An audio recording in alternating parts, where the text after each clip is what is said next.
దీనికి ఒక చక్కటి మార్గాన్ని ఏర్పాటు చేసి ఇప్పుడు మనం కూర్చునే చోట ఇందాకనే మా సుబ్రహ్మణ్యం గారు చెప్తున్నారు, దీన్ని ఒక అందమైనటువంటి కళ్యాణ మండపంగా దీన్ని తీర్చిదిద్దాలి అనేది మన వాళ్ళందరి యొక్క కోరిక. అలాగే దీన్ని దేవుడి సేవలో చక్కగా ఉపయోగించేటట్లు చెయ్యాలి అని ఈ కొండనంతటిని కూడా మీరు అతి సుందరంగా తీర్చిదిద్దారు. గత 4 రోజులుగా ఈ ఉత్సవాలను మీరు ఆనంద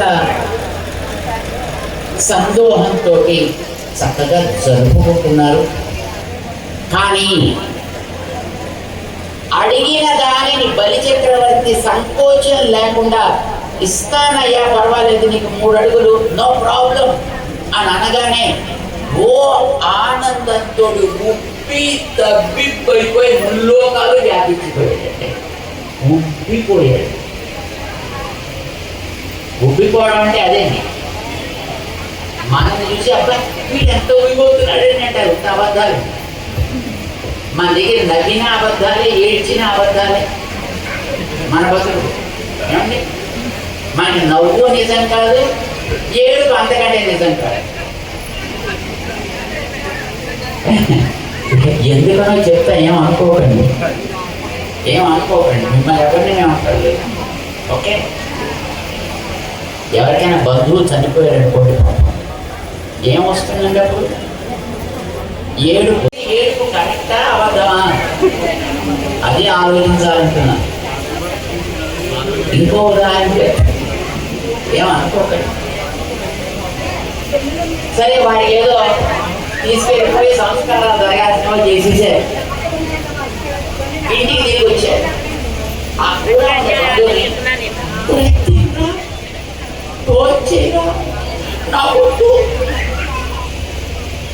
అంటండి. వాడి ముందర మీరు అన్నం పడే పట్టుకొచ్చి వాడు ఏం చేస్తారు? వాడు నాకొద్దు, నేను ఎవరి కోసం తినాలి, ఎవరి కోసం బతకాలి అంటారండి. పాపం మీకు జాలి కలిగి ఒరే తిందో అని అంటుంటే ఎందుకు నా మొహమాట పెడతారు అని పళ్ళు తీసేయడరా అని మీరు తీసుకెళ్ళి లోపల పెట్టేసి వాడు నా గదిలో వదిలేసారు అనుకోండి, ఏం చేస్తాడు? మిమ్మల్ని తినేస్తాడు. నేను తిన్నంటే వదిలేటమేనా, బతికాలి పెట్టక్కర్లేదా అంటారా? అనండి. సర్వలోకాలు వ్యాపించిన వాడు కదా, బలి చక్రవర్తి దగ్గరికి వెళ్ళి అడుక్కోవలసిన ఒక సన్నివేశం వచ్చింది ఒకసారి. ఏ రూపంలో? వామన రూపంలో. ఎందుకు వామనుడు అయిపోయాడు? అడుక్కోవాలి. అయినా అడుక్కోవాలంటే వాడు ఆవిడ తిట్టదండి,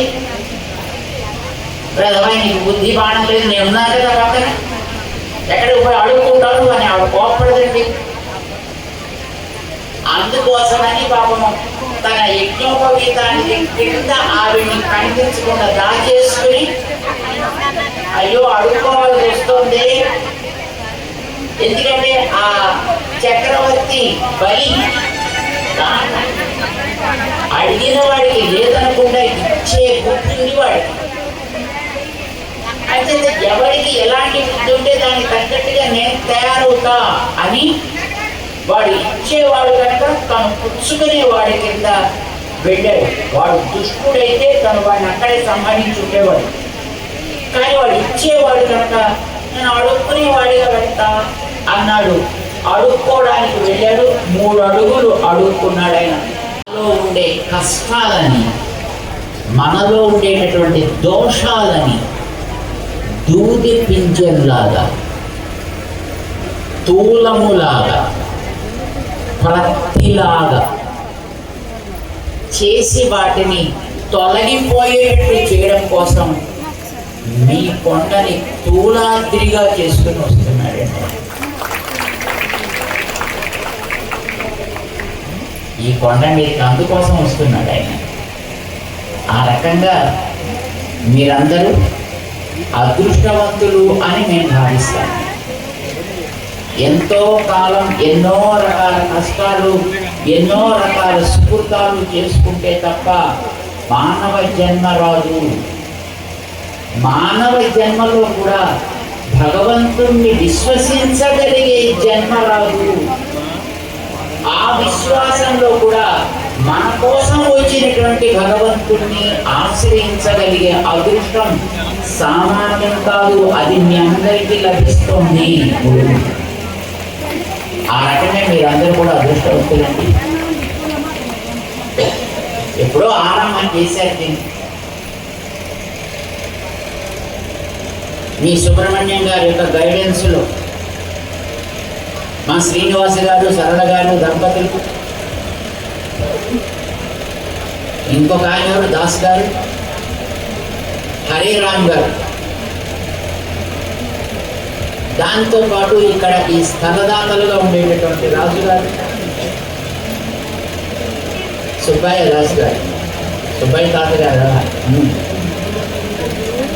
వీరందరూ చేసుకున్నటువంటి సుకృతం, వారితో పాటు ఆ కార్యాల్లో ప్రత్యక్షంగానో పరోక్షంగానో పాల్గొనే అదృష్టం మీ అందరికీ కూడా కలుగుతోంది. ఒక్కొక్కరు ఒక్కొక్క రకంగా నిజమే. నేను పెట్టా ఎవరో పాపం తమ్ముడు, అన్న, భర్త, భార్య ఎవరో పోయారనుకోండి, పక్కన కూర్చుని పోయావా, ఎవరి కోసం నేను బతకాలి, వాడిని తీసుకెళ్ళిపోతుంటారు కదండి. అప్పుడు వీళ్ళు ఏమంటారు, వాళ్ళు కూడా తీసుకెళ్ళిపోతే నేను బతకలేను, పోయి ఉండలేను అంటారండి. ఇలాగంటారా? దాంట్లో పెద్ద ఒక స్టైల్ కూడా ఉంటుంది, ఒక రాగం.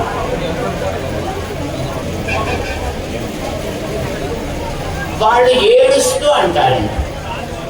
మీకు జాలి కలిగి వాళ్ళ మీద, వాడి పాప ఉండలేను, వాడు కూడా తీసుకెళ్ళిపోమంటున్నాడు, వాడికి కూడా పక్కన కూడా పెట్టరా అని మీరు కట్టి పక్కన పట్టుకొచ్చి పెట్టారు అనుకోండి,